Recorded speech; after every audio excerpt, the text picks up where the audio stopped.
أعوذ بالله من الشيطان الرجيم. بسم الله الرحمن الرحيم. ألم تر كيف فعل ربك بأصحاب الفيل ألم يجعل كيدهم في تضليل وأرسل عليهم طيرا أبابيل ترميهم بحجارة من سجيل فجعلهم كعصف مأكول. صدق اللہ العظیم. کہ آپ واقف ہیں، آج ہمارے درمیان آپ ہی کے جانے پہچانے ایک مقرر ڈاکٹر سید حبیب اشرف صاحب اپنے دیے ہوئے عنوان مسلمانوں کی مغرب سے 3 مدبھیڑیں ہمیں مخاطب کر رہے ہیں. حضرات، مجھے اس بات کی مسرت ہے کہ ڈاکٹر صاحب جب کبھی بھی امریکہ، کینیڈا یا بیرونی دورے پر جاتے ہیں تو ہمیں اپنے مشوروں سے سرفراز فرماتے ہیں، اور وہ یہ خطاب کی شکل میں ہوتا ہے. آپ کو پتہ ہے کہ حالات اتنے تیزی سے بدل رہے ہیں کہ دنیا کو گلوبل ولیج کہا جا رہا ہے. اس لحاظ سے ایسے حضرات جو بیرونی ممالک کے سفر سے آتے ہیں وہ اپنے ساتھ آپ کے ہمارے لیے بہت سی معلومات کا توشہ لیتے ہوئے آتے ہیں. اب یہ ہمارا کام ہے کہ ان سے استفادہ کریں. آج انہوں نے جو عنوان دیا ہے اس کی اہمیت بتانے کی مجھے چندہ ضرورت نہیں ہے. یہ محفل تاریخ اسلام 619ویں اس کی نشست ہے، اور یہ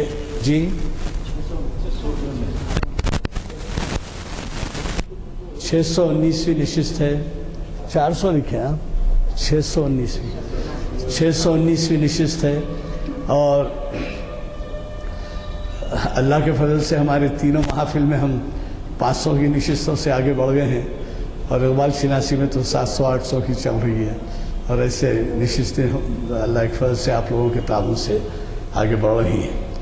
تو یہ ہماری نشست آج کی بروز ہفتہ بعد نماز عصر تاریخ اسلام کی 619ویں نشست 16 نومبر 2013 مطابق 11 محرم الحرام 1335 ہجری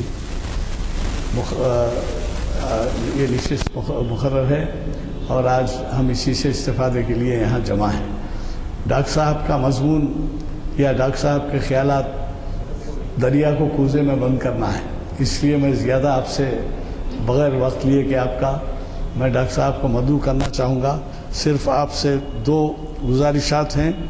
حرمت مسلم شریعت کی روشنی میں ڈاکٹر متین الدین قادری، یہ بھی بڑے اہم اسکالر ہیں، شریعت انفارمیشن سروس کی 513ویں نشست کو مخاطب کر رہے ہیں، اور یہ ہے پیر کے دن یعنی کل نہیں پرسوں بعد اثر اسی مقام پر. اور چہارشنبے کے دن یہ بھی اقبالیات کے بڑے اسکالر ہیں، محمد ضیاء الدین نیّر. محفل اقبال شناسی کی 734ویں نشست ہے، حقیقت ابدی ہے مقام شبیری. تو اس طرح سے میرا خیال ہے کہ ان محافل میں بھی آپ کی شرکت فائدہ مند ہوگی، اور میں پہلے ہی اعلان کر چکا ہوں کہ یہ محافل عبادت کا درجہ رکھتے ہیں. تو آپ سے گزارش ہے کہ آج کے ہمارے مقرر صاحب سے ڈاکٹر سید حبیب اشرف صاحب سے کہ وہ شائنشین پر تشریف لائیں اور ہمیں اپنے خطاب سے استفادے کا موقع دیں.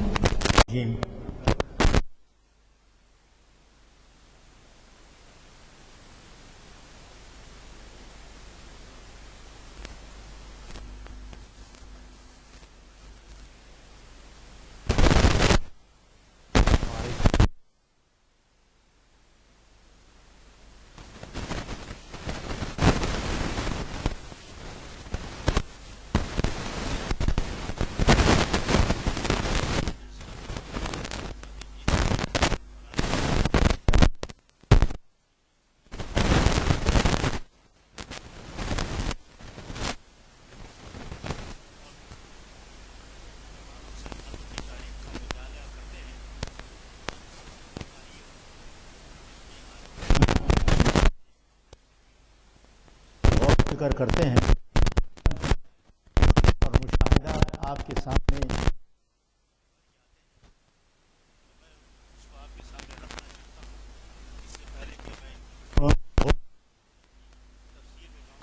اور یہ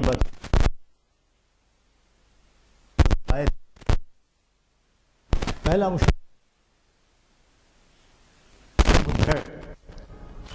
ماضی کی داستانیں ہیں جو مسلمانوں نے دانستہ کی، ڈیلیبریٹلی کی، انٹینشنلی کی۔ تیسری جو مدبھیڑ جو آج کل زور و شور سے چل رہی ہے، یہ آخری مدبھیڑ ہے، اس کے بعد اور کوئی مدبھیڑ ہونے والی نہیں ہے اور یہ نادانستہ ہو رہی ہے۔ دوسرا مشاہدہ یہ ہے کہ یہ مدبھیڑیں ہر 600 سے 700 سال کے وقفے سے ہوتی ہیں اور مسلمانوں کا رخ ہمیشہ یورپ کی طرف ہوتا ہے، جس کو یورپ کہا جاتا ہے، نارتھ ویسٹرن یورپ، جس کو غرب یورپ کہا جاتا ہے۔ ہر مدبھیڑ کی ایک ابتدا ہوتی ہے اور ایک مقام پہ عروج کو پہنچتی ہے اور وہاں پہ جا کے رک جاتی ہے، اور جو رکتی ہے تو مسلمانوں کی غلطیوں کی وجہ سے بھی رکتی ہے، مگر ویسٹ وہاں پہ روک دی گئی اور جس پوائنٹ آف ہیمپر کہتے ہیں، اور اس دوران یہ پھولتی ہے، پھلتی ہے، پروان چڑھتی ہے، استحکام پکڑتی ہے، حاوی ہو جاتی ہے، پھر رخنے پڑنے شروع ہوتے ہیں، بکھر جاتی ہے اور آخر کار دم توڑ دیتی ہے۔ پہلی دو مدبھیڑوں کا انجام کیا ہوا اور کیوں ہوا ہمیں معلوم ہے۔ اب جو تیسری مدبھیڑ چل رہی ہے، اس کا کیا انجام ہوگا، اس کے لیے میں آپ کو آخر میں دعوت غور و فکر دوں گا۔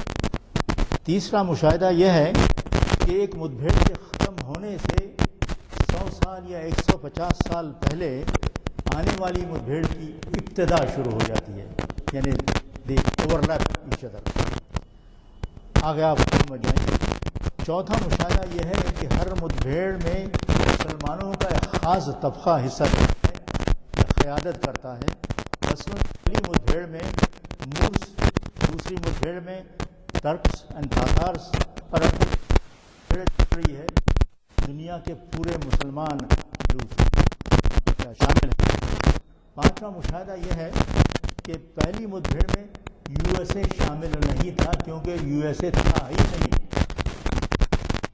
اس میں کوئی شک نہیں۔ رشیا بھی نہیں تھا اس زمانے میں، نہ شامل تھا۔ اب جو دوسری مدبھیڑ ہوئی اس میں رشیا شامل تھا، ابھی بھی یو ایس اے نہیں تھا۔ اب جو تیسری مدبھیڑ چل رہی ہے اس میں اس میں پوری مغربی دنیا جلوس ہے۔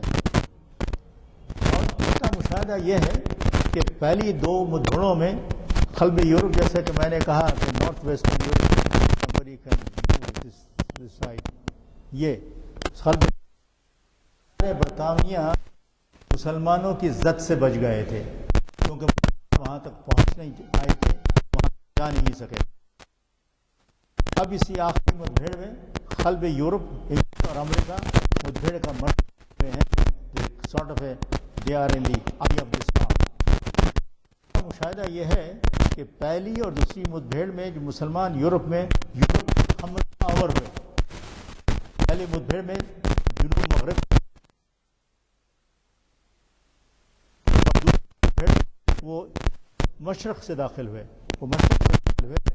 لیکن اب جو تیسری مدبھیڑ چل رہی ہے حملہ آور نہیں ہوئے، ان کو خلق یورپ میں، کینیڈا میں اور امریکہ میں دعوت دے کے بلایا گیا ہے۔ وہ کیسے میں آپ کو بعد میں سمجھاؤں گا۔ اور آٹھواں مشاہدہ یہ ہے کہ پہلی دو مدبھیڑوں میں مسلمان یورپ میں اپنی فوجی بلبوتے پر انہیں مغلوب کرنے کے لیے، ان پر حکومت کرنے کے لیے، ان کو سبجوگیٹ کرنے کے لیے، ان کو کرنے کے لیے یورپ میں گئے تھے۔ مگر اس دفعہ تیسری مدبھیڑ میں مسلمان کو انہی کی مملکتوں کے تحت وہاں ان کو خدمت کے لیے بلایا گیا ہے۔ تو آئیے ان مدبھیڑوں کی تفصیل۔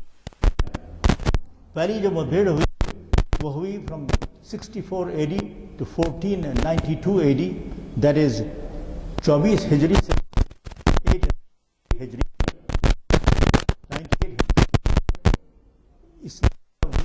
زمانے میں اسلام کے مطالعے اور جہالے زمانے کی معلوم دنیا میں اسلام کا نام بلند کرنے ایسے پھیل گئے ایسے آتش فشاں پہاڑ ٹوٹ پڑتا ہے، اور اس جوش و ولولے میں یورپ کے دروازوں پر دستک دینے لگے۔ یہ زمانہ تھا مسلمانوں کے تیسرے خلیفہ عثمان بن عفان رضی اللہ عنہ کا۔ اس کے زمانے میں حبیب ابن مسلمہ الفقی نے آرمینیا پر چھاپہ مارا۔ آرمینیا آپ کے پاس میں نے رکھ دیے ہیں، یہ اس میں آپ دیکھ سکتے ہیں، یہ سب نام اس میں آئیں گے آپ کو آن دا فرنٹ پیج۔ آرمینیا کا ذکر سیکنڈ پیج پہ ہے، مگر فرنٹ پیج پہ میں جو عرض کر رہا ہوں ان کے نام آتے جائیں گے۔ اور چھاپہ مارا اور ایران تک پہنچ گئے آرمینیا۔ 27 میں خلیفہ نے حضرت امیر رضی اللہ عنہ کی اجازت سائپرس پر ایک بحری مہم چلائیں۔ اس مہم میں مشہور صحابی خالد ایوب انصاری، ابو ذر غفاری، قابل ذکر ہے کہ 100 سالہ صحابی جن کا نام تھا کعب الابوہر، وہ 100 سال کے تھے اور انہوں نے اس جنگ میں حصہ لیا۔ اس زمانے میں رضی اللہ تعالیٰ عنہ نے عبداللہ بن نفی بن ابو القیس اور عبداللہ بن حسین کو حکم دیا کہ اسپین کے خلاف بحری مہم چلائیں۔ چنانچہ انہوں نے 27 ہجری میں یورپ کے دروازے اور اسلامی تاریخ میں پہلی ہجری میں زمانے کے عبداللہ بن قیس ان کے ساتھ سیریا سے نکلے، اور ایک دوسرا بحری بیڑا آیا الیگزینڈریا سے جس کی قیادت کر رہے تھے عبداللہ بن سعد بن ابو سرح، یہ امیر البحر تھے۔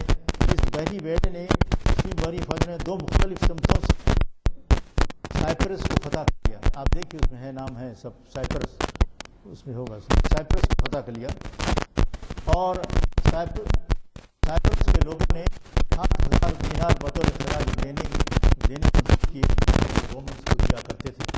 حضرت صلی اللہ علیہ وسلم نے ایک دفعہ ام حرم جو کہ انس بن مالک کی پھوپھی تھی، گھر مہمان تھے، انہوں نے صلی اللہ علیہ وسلم نے سائپرس کی پیشن گوئی کی تھی اور کہا تھا کہ ام حرم اس مہم میں حصہ لیں گی۔ چنانچہ 3 مستورات نے اس میں حصہ لیا اور ام حرم اس مہم میں شہید ہوئی۔ 32 ہجری میں حضرت معاویہ نے بیزنطین کے خلاف ایک بحری مہم کی قیادت کی اور قسطنطنیہ کے خرب و جوار تک پہنچ گئے۔ 34 ہجری میں عرب بحری بیڑے نے رودس پر چھاپہ مارا۔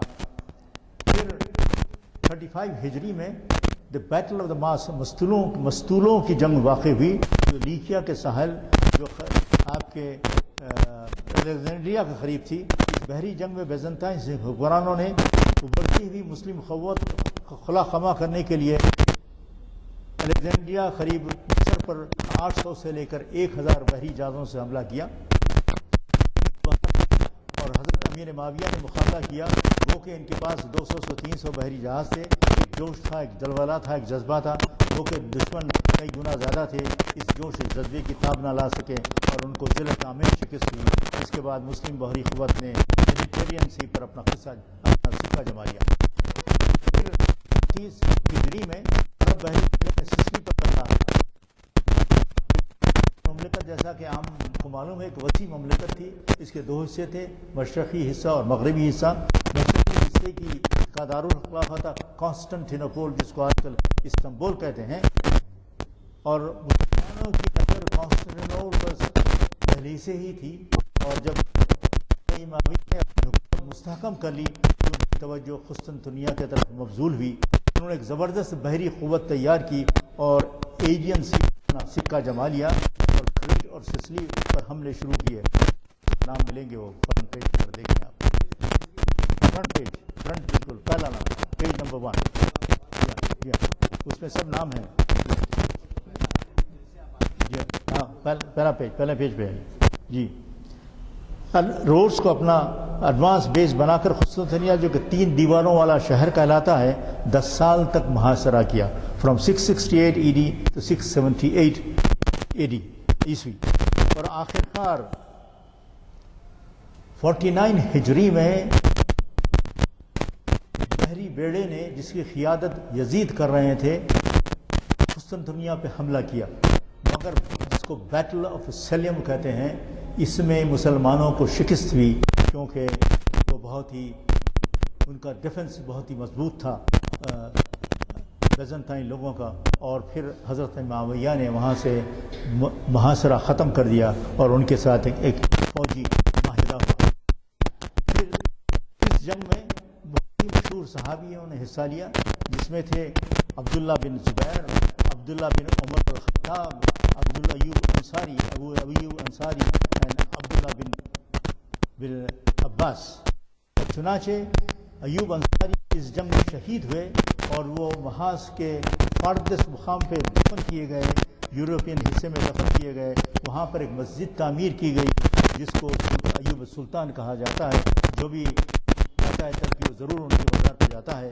اور خلافت عثمانیہ میں یہ دستور تھا کہ مسجد میں سلطانوں کی تاج پوشی ہوتی تھی اور ان کو سورڈ آف عثمان سے آراستہ کیا جاتا تھا۔ پھر 53 ہجری میں جنا آزدی کی قیادت میں ایک بحری مہم ہوئی، جس میں روڈس کو فتح کر لیا گیا، فرنٹ پیج پہ ہے اس کا۔ اس کے بعد 92 ہجری میں جو مشہور واقعہ ہے، بن زید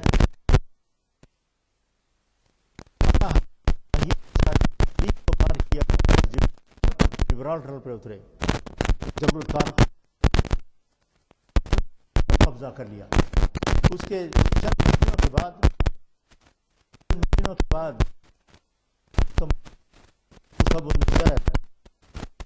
نے حملہ کے ساتھ آیا، اس میں طارق بن زید نے فتح کر لیا، قبضہ کر لیا،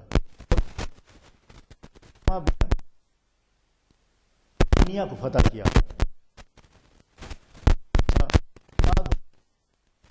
ہجری میں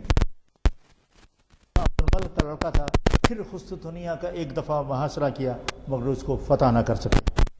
116 ہجری میں مسلم فوجیں فرانس میں پہنچ گئی۔ یہ پہنچے پیرس کے قریب پائٹس مقام ہے، جو پیرس کے 400 میل جنوب میں واقع ہے، اور میدان ٹورس میں جنگ لڑی گئی، جس کو بیٹل آف ٹورس کہا جاتا ہے۔ مسلمانوں کے کمانڈر عبد الرحمن الغفیقی تھے، جو کہ یمنی تھے۔ اس جنگ میں مسلمانوں کو شکست ہوئی اور وہ شہید ہوئے۔ ابن جملستان کا مشہور مورخ ہے، وہ اپنی کتاب the rise and fall of Roman empire میں لکھتا ہے کہ اگر مسلمان وہ جنگ جیت جاتے تو آج آکسفورڈ میں بجائے بائبل کے قرآن پڑھائی جاتی۔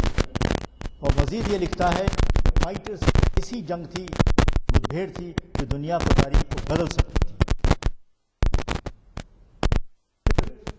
آخرکار مسلمانوں کو اس جنگ میں شکست کیوں ہوئی؟ وجہ یہ ہے کہ مسلم فوج میں ایرانی تھے، بربرز تھے، عربز تھے، یمنیز تھے، اسپانیئرز تھے۔ جب کمانڈر شہید ہو گئے تو سپاہی کے ایک سپہ سالار کے لیے متفق نہ ہو سکے، پڑاؤ اٹھایا، چلے گئے۔ مائیکل بورٹن کی مشہور کتاب ضرور پڑھیے گا آپ، اس کا نام ہے دا لاسٹ ہسٹری۔ اس میں کہتا یہ ہے کہ فرینکس جیت گئے، حالانکہ وہ کمزور تھے، فوجی طاقت میں کمزور تھے، اسلحہ میں کمزور تھے، مگر وہ اس لیے جیت گئے کہ الغفیقی کی فوج ایک کمانڈر کے لیے متفق نہیں ہوئی اور پڑاؤ اٹھایا اور چلے گئے۔ اور پھر مزید جسٹس امیری نے اپنی کتاب لکھی ہے، شاید آپ نے پڑھی ہوگی، دی اسپرٹ آف اسلام۔ اس میں وہ اس جنگ کی تفصیل لکھتے ہیں، اس کا ماجرا بیان کرتے ہیں اور اس کا نقشہ کھینچتے ہیں، اور انہوں نے لکھا کہ اس جنگ کو اسلامی تاریخ میں بلاۃ الشہداء کہا جاتا ہے، جس میں مشہور صحابی شہید ہوئے۔ انہوں نے لکھا کہ جب جنگ اپنے عروج پر تھی اور مسلمان اس موقف پہ تھے، جیتنے کے موقف میں تھے، کہ افواہ پھیلی کہ بوٹی جو انہوں نے اب تک جمع کی تھی وہ خطرے میں ہیں۔ سپاہی اپنے مورچے چھوڑ کر اس ذخیرے کی طرف بھاگنے لگے۔ آپ کو تو یاد ہی ہوگا کہ جنگ احد میں کیا ہوا تھا، تیر انداز چھوڑ کے چلے گئے تھے، اور یہاں بھی وہی ہوا، ذخیرے کی طرف بھاگنے لگے اور کمانڈر چلاتا رہا، چیختا رہا اور خبردار کرتا رہا، مگر بات نہ بنی۔ اتنے میں ایک برچھا ان کے جسم میں پیوست ہو گیا اور وہ شہید ہو گئے. اور جب کمانڈر شہید ہو گیا تو فوج میں افراتفری پھیل گئی اور اتنے میں رات ہوئی اور دونوں فوجیں اپنی اپنی خیموں میں چلے گئے. اور مسلم اپنے خیموں پہ پہنچے تو ایک دوسرے سے لڑنے لگے, ایک دوسرے کے تلوار ایک دوسرے کے خلاف سوت لی. جیتنا تو کیا تھا جنگ کا, وہ اپنا پڑاؤ اٹھایا اور چلے گئے. پہلی مدبھیڑ کی جو عروج تھا وہ تھا, اور اس میں جو ہوا کی کمزوری کی وجہ سے نہیں تھے, متحد نہیں تھے, نہیں تھا, اور مسلمانوں کو پیچھے ہٹنا پڑا اور مسلمانوں کا فروغ ٹورس کے مقام پہ روک دیا گیا. پھر اس کے بعد 100 سال لگے. 208 سسلی فتح کیا گیا. 1912 میں سوئٹزرلینڈ میں گھس گئے, پھر فرانس میں گھس گئے اور مارشل اور جنرل پیس پر کئی دنوں تک قابض رہے. مسلمانوں کی مدبھیڑ کا طور امتیاز تو شاید آپ کو معلوم ہی ہے, وہ ہے مسلمانوں کی اسپین میں حکومت. میں اس کی گرینڈر اور گلوری کے تفصیلات میں مسلمان اسپین پر 800 سال, پورے اسپین پر مسلمان 800 سال تک حکومت کرتے رہے.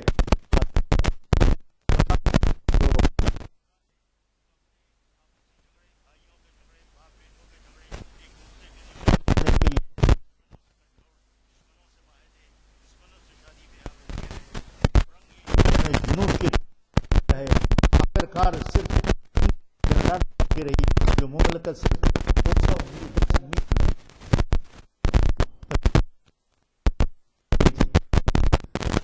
210 میل مشرق سے مغرب تک اور جنوب سے شمال تک 75 مائلز. جب دم توڑ آخری 10 سالوں میں پہلے باپ اور بیٹے آپس میں لڑ رہے تھے, اور آخری وقت جب کہ شہر کا محاصرہ ہو چکا تھا, بھتیجا اور باپ, بھتیجا اور چچا لڑ رہے تھے. اور تو چنانچہ 3 جنوری ان کو شکست ہوئی, اور 3 جنوری 1492 میں 1492 میں مسلمانوں سے کہا گیا یا ملک چھوڑ دو یا مرنے کے لیے تیار ہو جاؤ. بی کل اور بی بیپٹائز اور گو انسائڈ. اور چنانچہ سلطانوں کے آخری سلطان بو عبدل کو جلا وطن کر دیا گیا. بو عبدل جب اپنے خاندان کے ساتھ جلا وطنی کے راہ لی اور پاڈل کے پہاڑوں پر پہنچے اور وہاں سے شہر کا آخری نظارہ کیا تو رونے لگے. تو اس کی ماں نے کہا, ہاں تم اب روتے ہو ایک عورت کی طرح جب تم اپنے نقصان کو ایک مرد کی طرح مدافعت نہ کر سکے. Yes you may well feel like a woman but at the loss of what you could not defend like a man.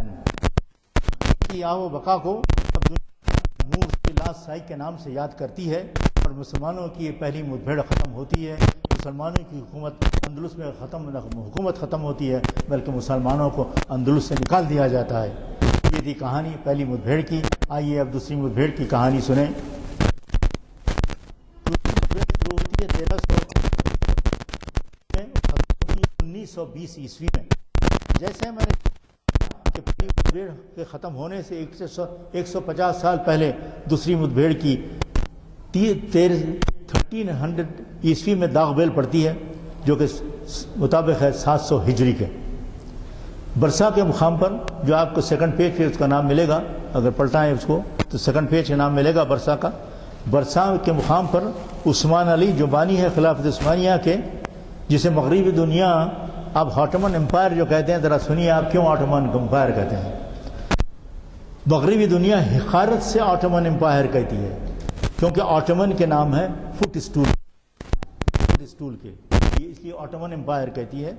تو بہرحال عثمان علی برسا کے مقام پہ ایک روز اپنے مرشد کے گھر پہ مقیم تھے, جن کا نام تھا ادم علی. تو رات میں انہوں نے خواب میں دیکھا کہ ایک چاند مرشد کے سینے سے نکلتا ہے اور ان کے سینے میں ڈوب جاتا ہے, اور پھر ان کے ناف سے ایک درخت نمودار ہوتا ہے, بڑھتے بڑھتے پوری دنیا پر چھا جاتا ہے. صبح جب اٹھتے ہیں تو انہوں نے اپنا یہ خواب اپنے مرشد کو سنایا, تو مرشد نے اس کی تعبیر دی اور کہا کہ تمہیں ایک مملکت ملنے والی ہے، اور اس کے ساتھ یہ بھی کہا کہ میری بیٹی تمہاری ملکہ ہوگی جس کا نام ملعون تھا۔ یہ روایت صحیح ہے یا غلط اللہ ہی بہتر جانتا ہے، مگر ابھی بھی ترکی میں زندہ ہے، اسی طرح جیسے 7 کلچوں والی روایت یہاں پہ زندہ ہے آج بھی۔ اس روایت کو چنانچہ کیرولین فنکر نے کتاب لکھی جس کا نام ہے عثمان's ڈریم، جو کہ خلافت عثمانیہ کی تاریخ ہے، اور اس کتاب کو ان نے اسی واقعے سے شروع کی۔ دیکھا کہ وہاں پہ ڈاکومنٹری ایویڈنس ہے کہ عثمان علی کے زمانے میں ایک نہایت نیک آدمی رہا کرتا تھا جس کا نام عجب علی تھا، اس کی بیٹی ملعون شہنشاہ کی دوسری بیوی تھی۔ اور چنانچہ سلطان غالب الخیاطی جو کہ حیدرآباد سے تعلق رکھتے ہیں، اپنی کتاب the holy cities pilgrimage and the world of Islam میں پرنس مکرم جاہ کی توسط سے اس روایت کی تصدیق کرتے ہیں۔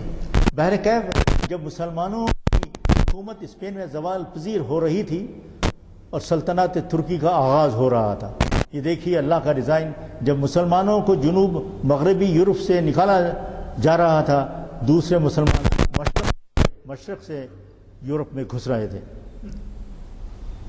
چنانچہ جو پہلی فوجی مہم ہوئی 1901 عیسوی میں ہوئی، جس کو دی بیٹل آف بیفس کہا جاتا ہے، اس میں عثمان علی اور بیزنٹائن امپائر سے ان کی بیٹل ہوئی۔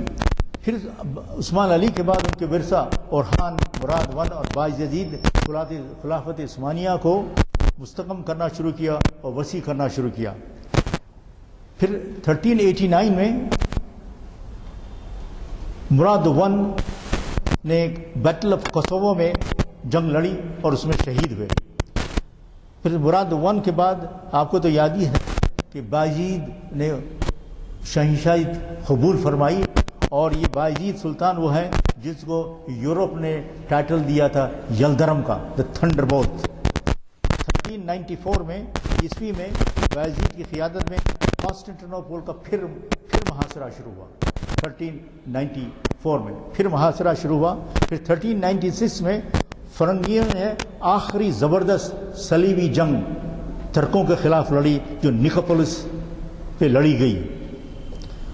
تو آپ کو تو معلوم ہوگا یہ بہت ہی اہم جنگ ہے جس میں باعزید یلدرم نے ان کو شکست دی، اور مگر اس کے بعد پھر اپنے ہی جھگڑے 1402 عیسوی میں تیمور نے باعزید یلدرم پر حملہ کیا، اور باعزید یلدرم کو یورپ میں جو تیزی سے بڑھ رہا تھا، یورپ کو چھوڑ کر اس کو واپس آ کر تیمور کو فیس کرنا پڑا، اور چنانچہ جنگ ہوئی جس میں تیمور نے باعزید یلدرم کو شکست دی اور اس کو پرزنر بنا لیا، اس کو ایک کیج میں رکھا، اس کو ایک فٹ سٹول بنایا، بہرحال اس کی بہت ہی ہتک کی۔ اور یہ مومنٹم جو تھا مسلمانوں کا جو تیزی سے قلب یورپ کے طرف بڑھ رہے تھے، ایک مومنٹم پھر ٹوٹ گیا دوسری دفعہ، وہ بھی مسلمانوں ہی کی غلطی کی وجہ سے، اور چنانچہ قسطنطنیہ کا جو محاصرہ تھا وہ ختم کرنا پڑا۔ پھر اس کے بعد مسلمانوں کو 50 سال لگے قسطنطنیہ کو جیتنے کے لیے، اور آپ کو تو معلوم ہے کہ قسطنطنیہ کو 1453 میں فتح کیا گیا، اور یہ مسلمانوں کی 12ویں کوشش تھی اور 800 سال کی لگاتار کوشش تھی۔ اور یہ واقعہ میں 1453 میں آیا۔ پھر 1529 میں سلیمان دی میگنیفیسنٹ میں پھر یورپ میں داخل ہوا اور ویانا تک پہنچ گیا، مگر ویانا پر قبضہ نہ کر سکا۔ پھر 1683 میں مسلمانوں نے پھر ویانا کی طرف قدم بڑھائے، اور لیکن ویانا میں مسلمانوں کو شکست دی۔ اور 1699 اور آپ لوگ ہمیشہ چیخ پکارا کرتے ہیں مغرب میں 9/11 کا، اور مسلمانوں کی ابھی میں نے ذکر کیا 11 سپٹمبر مسلمانوں کے لیے ایک المیہ ہے، کیونکہ 11 سپٹمبر 1683 میں ترکوں کو ویانا میں شکست ہوئی تھی، on 11 سپٹمبر 1683۔ اور 26 جنوری کو بڑے دھوم دھام سے انڈیا میں منایا جاتا ہے. مسلمانوں کے لیے بھی بڑی رنج ماتم کا دن ہے، کیونکہ 26 جنوری 1699 کو ٹریٹی آف کاربووٹس پر مفاد آسٹریلینز نے مفتو ترکوں کے ساتھ اس ٹریٹی پہ دستخط کی تھی، اور یہ سلطنت عثمانیہ کی اختتام کی شروعات تھی. It was the beginning of the end of the Ottoman empire. اور چنانچہ لکھتا ہے برٹرانڈ لوئس اپنی کتاب اسلام اینڈ دی ویسٹ میں کوٹ کرتا ہوں، معاف کرنا میں انگریزی یوز کر رہا ہوں، وہ کہتا ہے it was the end of a threat of Islam for almost 1,000 years, from the first Moorish landing in Spain to the second Turkish siege of Vienna. Europe was under constant threat of Islam. And further he writes that in Europe, in the Lutheran prayer book included a prayer beseeching God, save us from the evil design of the Pope and the terror of the Turks. تو مسلمان نے انہوں نے دلوں میں خوف طاری کر دیا مگر دلوں پر راج نہ کر سکے اور نکالے گئے. یہ تو کہانی تھی سلطنت عثمانیہ کی. اس کے شمال میں رشیا میں کیا ہوا اس زمانے میں یہ بھی دیکھیے. اب وقت نہیں ہے اس کی، میں بالکل کم کر دیتا ہوں اس کو. اس زمانے میں آپ کو تو معلوم ہوگا کہ چنگیز خان کے 4 بیٹے تھے، اور جو رشیا کے حصے میں آیا تھا اس کا نام تھا بیرق خان. اور بیرق خان نے اسلام قبول کیا، اور اسلام قبول کرنے کے بعد اس نے ایک سمجھوتا کیا مملوک شہنشاہ سے، اور ان کے مخلوق سے ایک قوم تیار ہوئی جس کو تاتار کہا جاتا ہے، اور رشین اس میں اس کو کہا جاتا ہے تاتار یوک. اور آپ کو معلوم ہونا چاہیے کہ 1492 میں مسلمانوں کو اسپین سے نکالا گیا. اسی طرح 1480 میں ایون دی ٹیربل نے تاتار یوک کا خاتمہ کیا، مگر بھی 3 خانات تھے جو بچ گئے، جو تھے خانات کازان، خانات استرخان اینڈ کرائمیا. کرائمیا یہی وہ مسلمان ہیں جو ماسکو پر 2 دفعہ حملہ کیے. ایک دفعہ ماسکو پر حملہ کیے، قابض ہوئے، ماسکو کو جلا دیا سوائے کرملن کے. پھر وہ تھا اس کے بعد پھر ایک دفعہ 42 برس کے بعد ماسکو پہ حملہ کیا، مگر وہ اس پہ قابض نہ ہو سکے. تو چنانچہ ہوا یہ کہ جب کارڈوبس کی ٹریٹی سائن ہوئی تو ترکوں کی کمر ٹوٹ گئی، اور جب ٹیربل نے جو رشیا کا تھا، ابھی میں نے اس کا نام دیا، اس نے جب تاتار کو ختم کیا تو تاتاریوں کی کمر توڑ گئی. اس کے بعد مسلمانوں میں زوال ہی زوال شروع ہو گیا. اور اس طرح رشیا نے 1722 میں آذربائیجان، پیجز ہیں 3rd اور 4th میں آئیں گے کہ 1872 میں داغستان، 1854 میں قازقستان، 1864 میں ترکمانستان، 1860 میں ازبکستان، 1890 تاجکستان، 1895 میں کرغزستان پہ قبضہ کیا. اور قلب یورپ سے نکلے، ڈچ نکلے، اٹالینس نکلے، انگریز نکلے، فرینچ نکلے، اور ہمارے ملکوں پر قابض ہوئے. نہ صرف وہ ہمارے ملکوں پہ قابض ہوئے بلکہ ہمارے ملکوں کے نقشوں پہ ٹیڑھی بڑی لکیریں ماری اور نئے ملک قائم کیے، اور ہمارے جسم میں نیشنلزم کا کینسر انجیکٹ کر دیا.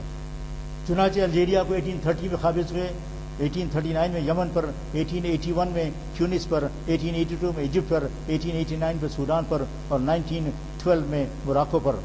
اور سائکس پیکٹ تو جانتے ہیں، انہوں نے خلافت عثمانیہ کے حصے بکھرے کر دیے. 1917 میں 11 دسمبر کے روز، یعنی صلاح الدین ایوبی کے جیروسلم کے تصویر کے 730 سال بعد جیروسلم کی گولڈن گیٹ سے اندر داخل ہوتے ہوئے انگلش جنرل البن نے اعلان کیا کہ now the crusades are over.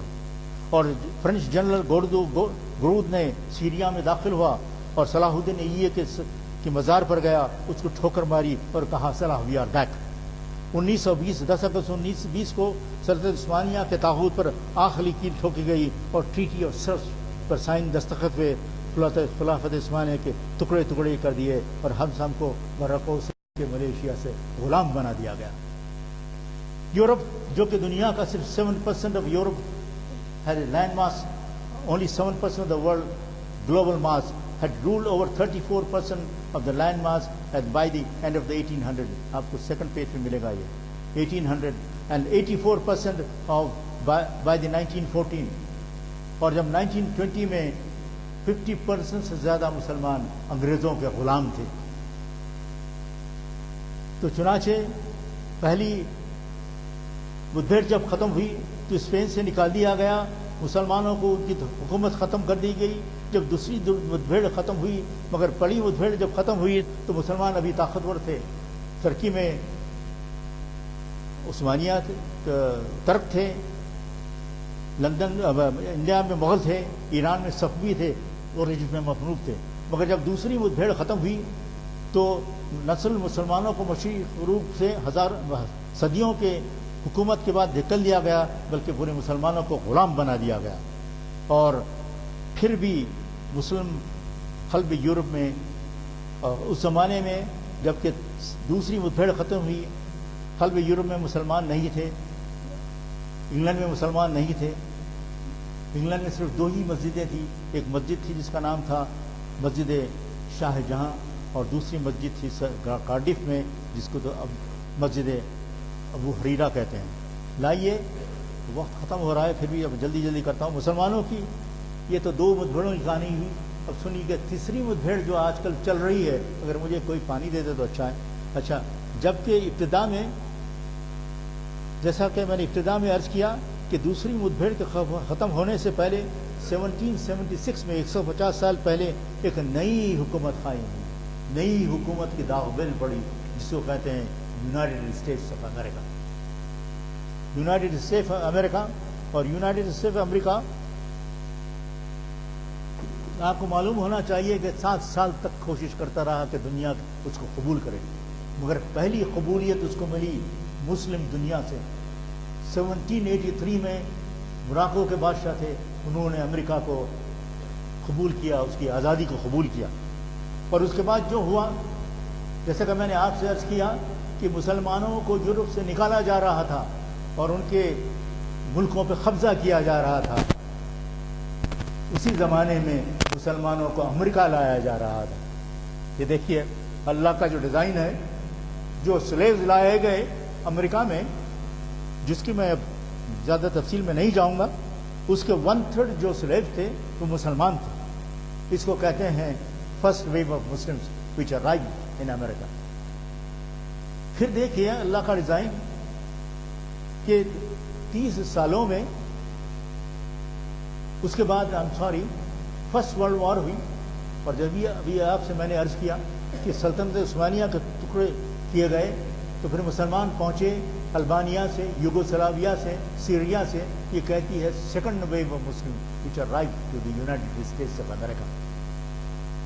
پھر اس کے بعد میں تفصیلات میں نہیں جاؤں گا کہ فرسٹ ورلڈ وار اور سیکنڈ ورلڈ وار میں یورپ میں کتنے لوگ مارے گئے. میرے پاس ٹائم نہیں ہے مگر میں کہنا چاہتا تھا وہ.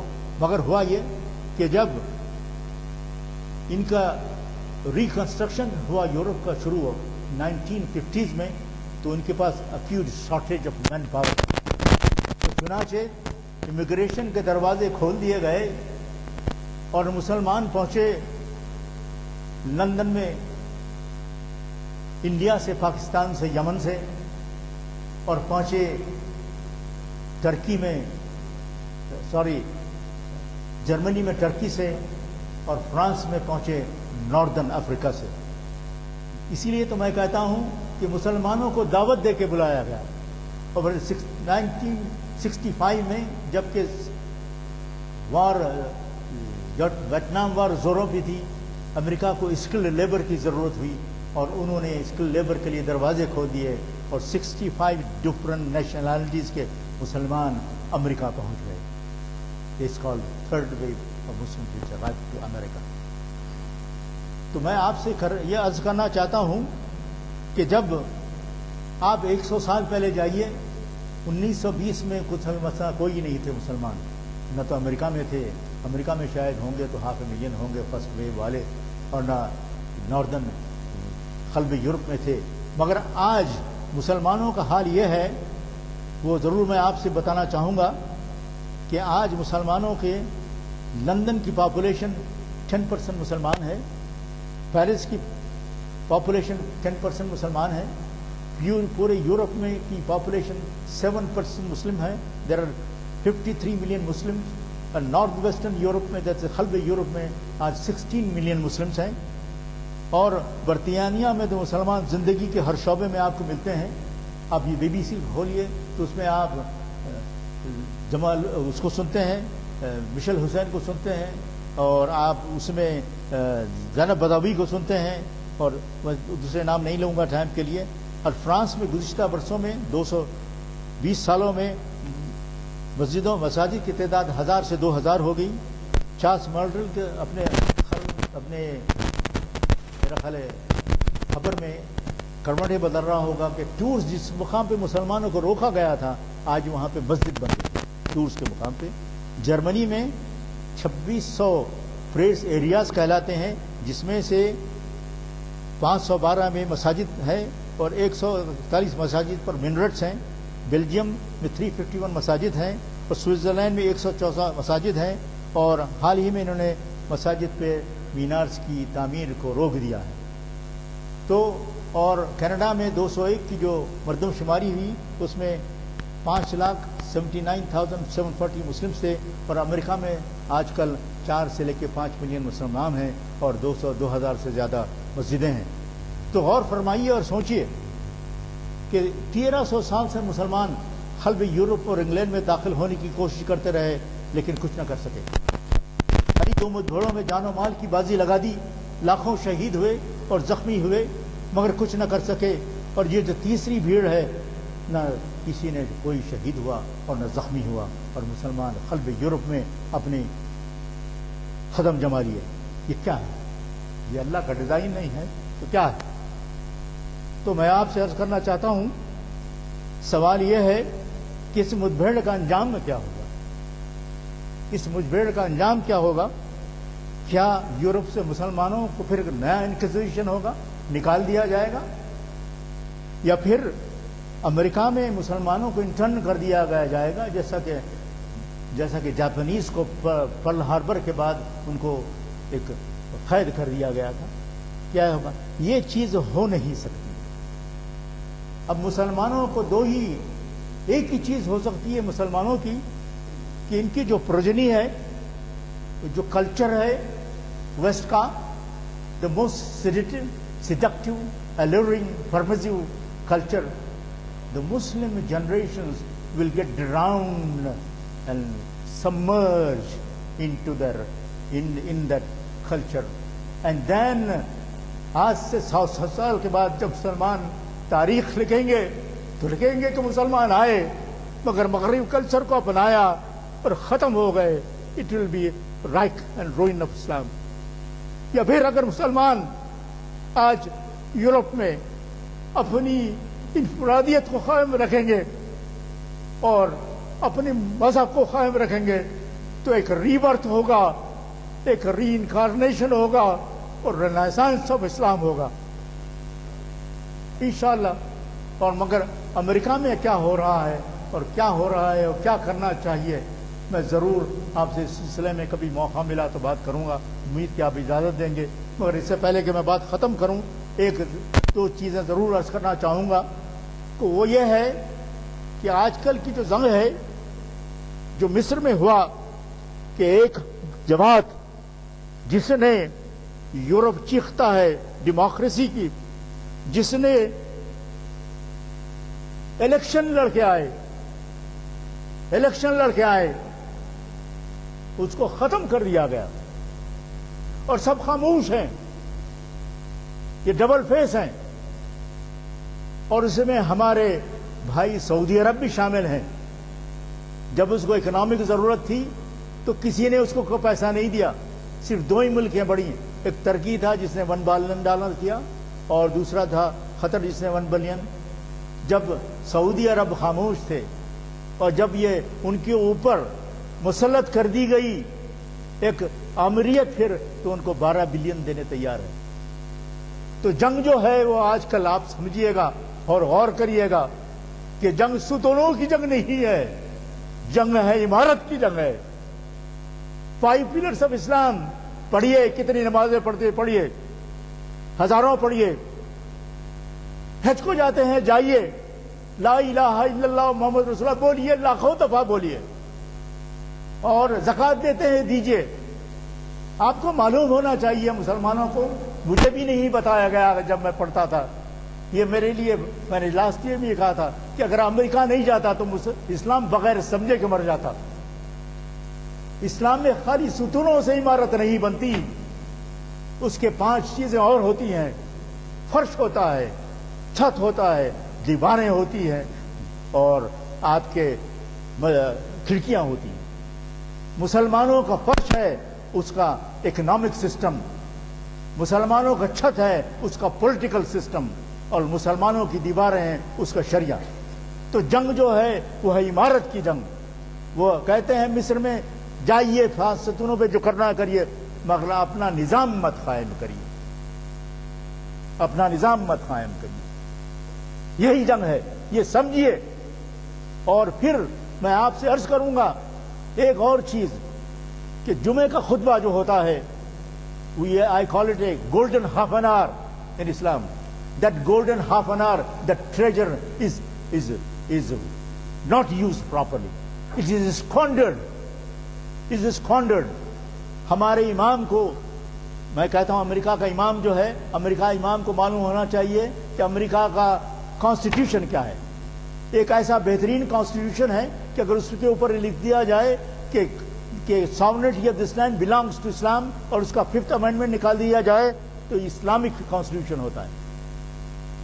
تو میں نے کافی آپ سے باتیں کی, مگر میں آپ کو بتانا چاہتا ہوں کہ مسلمانوں کو سمجھنا چاہیے کہ جنگ کیا ہے. اور اگر کوئی امریکہ میں سن رہا ہے تو سنے میں کیا کہہ رہا ہوں, سمجھے. اور یہی جنگ ہے, اور ہم کو یہ جنگ لڑنا ہے. اور جنگ ہم ایک ہی وجہ سے لڑ سکتے ہیں کہ مسلمان بہترین مسلمان بنے.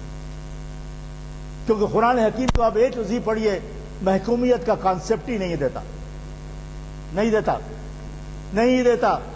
وہ کہتا ہے کہ اچھے مسلمان بنو, حکومت ہم تم کو دیں گے. That is called moral power. اور آپ یہ بھی سنیے کہ وہ کہتے ہیں کہ آپ اپنا نظام مت قائم کیجئے, مگر آپ دیکھیے کیرالا کی حکومت نے اسلامک بینکنگ سسٹم کو اپنایا, اور آج جان کیمرن کہتا ہے کہ Islamic banking system is best. آپ پڑھیے گا, 2-3 ہفتے پہلے آیا یہ. اور ایک بہترین کتاب لکھی گئی امریکہ میں, the fall and rise of Islamic state. پڑھیے گا وہ کتاب. وہ کہتے ہیں اور مسلمان اسے چوکتے ہیں. میں نے کافی باتیں کی, میں معافی چاہتا ہوں, میں ایموشنل ہو جاتا ہوں. تو thank you very much for listening to me. السلام علیکم.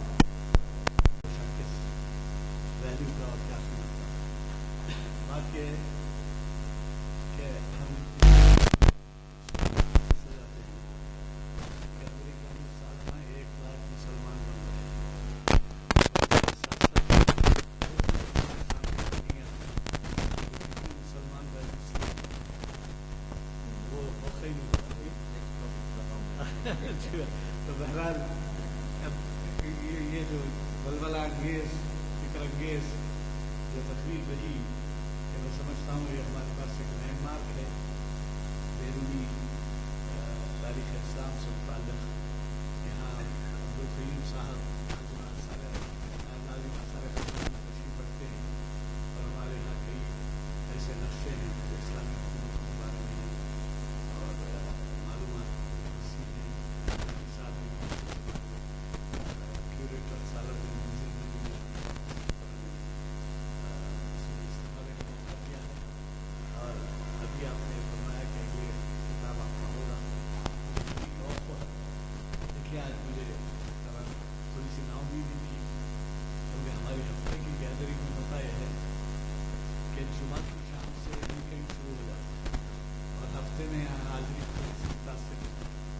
کے علاوہ سردی کا موسم. اور پھر سب سے بڑی بات یہ ہوئی کہ کل اخبارات کو چھٹی دی گئی تو آج اخبارات آئے.